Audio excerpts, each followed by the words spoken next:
Oke, selamat datang kembali di channel Miomi, di mana channel ini akan selalu berbagi ide-ide kreatif guys ya, terutama dari barang-barang bekas akan kita manfaatkan kembali guys.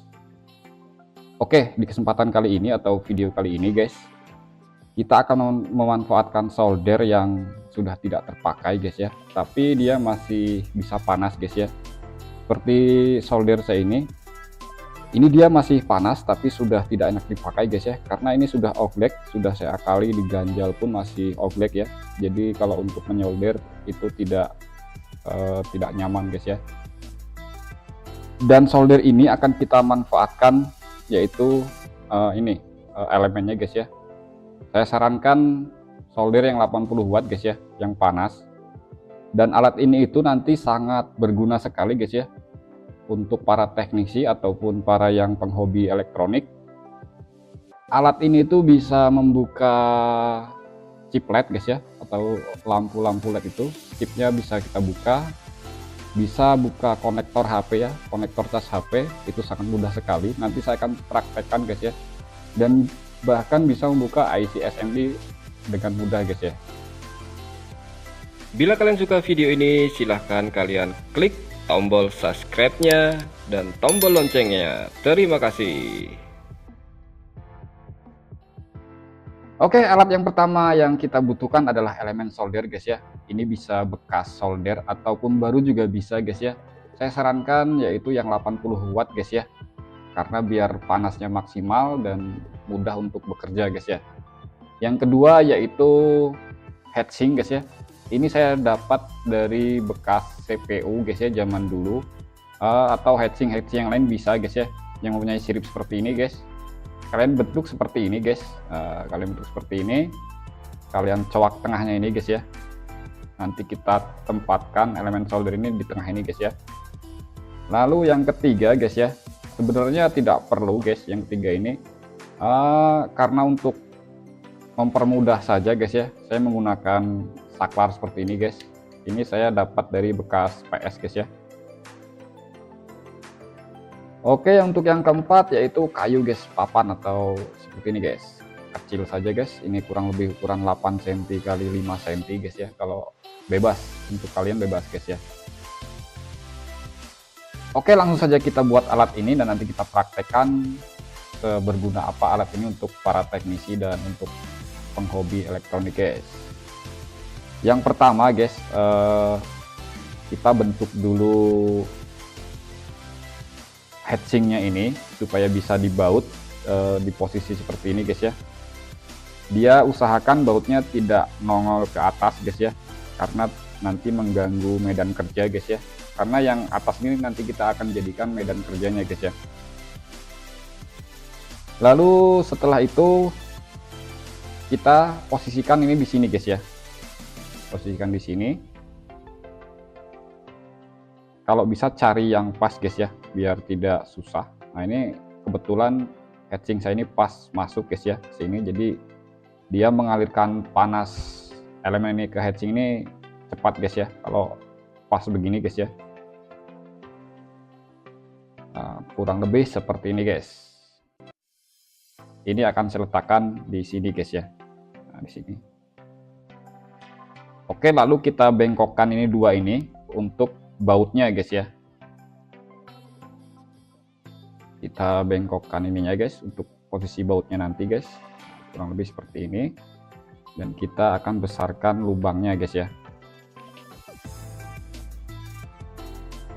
Kalian tidak perlu mengikuti persis seperti saya, itu tergantung kreatif kalian masing-masing guys ya.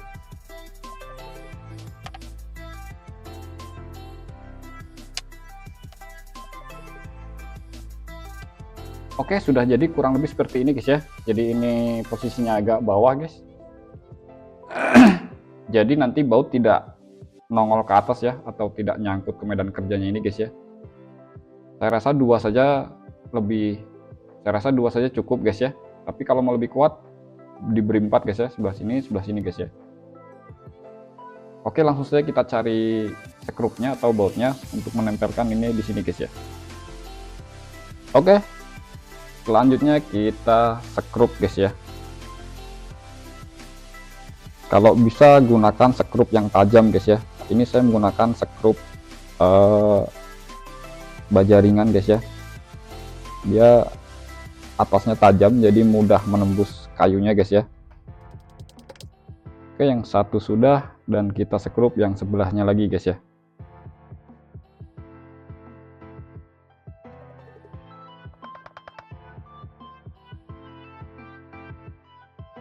Oke, setelah saya sekrup dan hasilnya seperti ini guys ya. Yang penting ini posisinya tidak goyang guys ya. Baut kiri kanan dua saja sudah cukup kuat guys ya.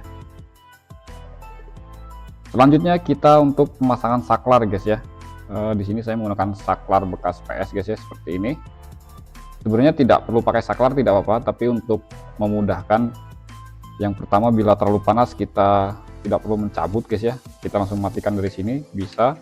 Dan saya menggunakan jack seperti ini guys, jadi untuk penyimpanan tidak ribet guys ya, karena alat ini akan saya gunakan aktif sepertinya guys ya. Oke, langsung kita pasang saja guys.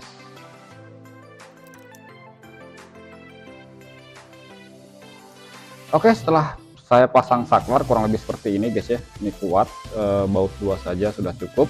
Selanjutnya kita pemasangan kabelnya guys ya ke ininya.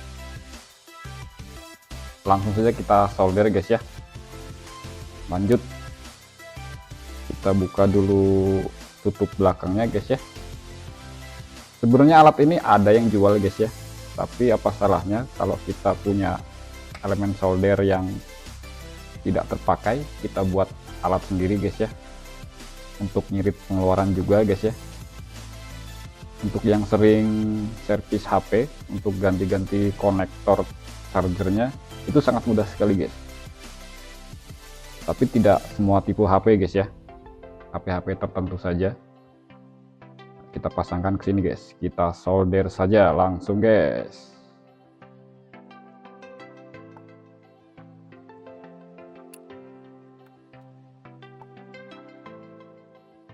Oke, setelah kita solder kurang lebih hasilnya seperti ini guys ya. Nah, seperti ini.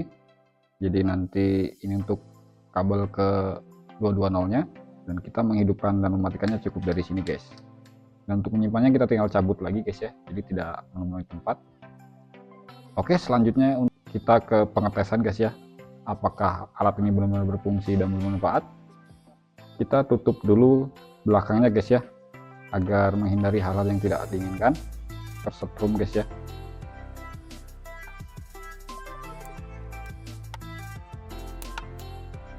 Oke, cukup simpel sekali guys ya.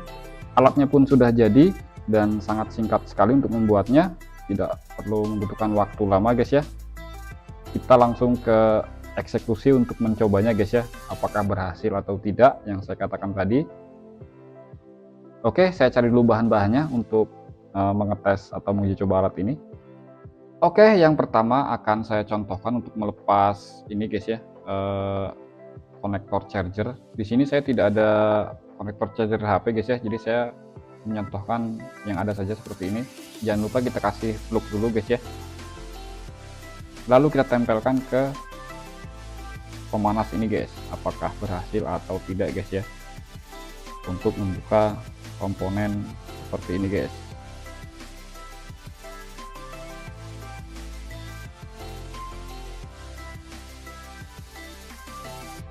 Oke, sangat mudah sekali guys ya, dan ini tidak rusak guys ya. Untuk pemasangannya pun sama seperti kita melepas, kita hanya tinggal tempelkan saja guys ya. Kita goyang-goyang, kita angkat, dan sudah terpasang lagi guys. Selanjutnya untuk melepas komponen SMD nya pun sangat mudah guys ya, kita praktekkan.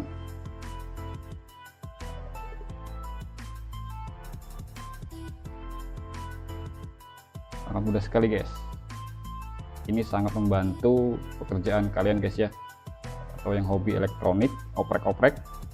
Ini mengeluarkan asap sedikit guys ya, tidak apa-apa, kayunya ini terbakar guys ya, nanti dia bila sudah agak lama asapnya hilang guys ya. Selanjutnya kita coba untuk melepas ini guys, komponen yang besar ini guys.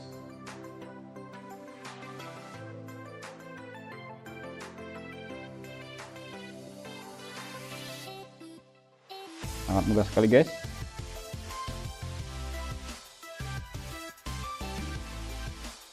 Oke, selanjutnya kita contohkan untuk membuka mata LED guys ya, atau chip LED-nya. Untuk servis lampu pun ini sangat mudah sekali guys. Ini PCB-nya aluminium guys ya, cukup tebal.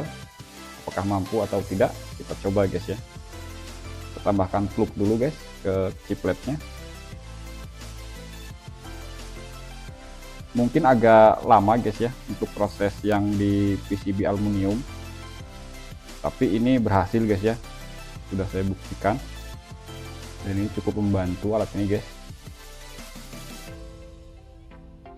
Bila aluminium seperti ini, kalian harus pegang menggunakan tang guys ya, agar tangan kalian tidak terkena panas dari aluminium ini guys.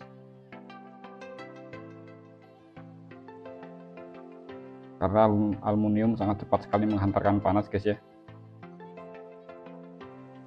Kita tunggu beberapa saat guys ya, agar timah yang di sini meleleh guys ya. Oke, ini sangat mudah sekali guys untuk melepasnya guys, tidak butuh waktu lama. Dan untuk memasangnya pun sama aja guys ya, tinggal pasangkan seperti itu. Dan alat yang kita buat kali ini berhasil guys. Oke, untuk kalian yang suka video ini silahkan kalian klik tombol like-nya guys. Bila ada pertanyaan silahkan kalian ketikkan di kolom komentar. Dan ini untuk mematikannya cukup mudah guys, tinggal tekan di sini guys ya, dan sudah mati guys. Oke, mudah-mudahan video ini bermanfaat buat kalian semua. Bila kalian suka silahkan klik tombol like-nya dan jangan lupa klik tombol subscribe-nya. Sampai jumpa di video selanjutnya. Terima kasih.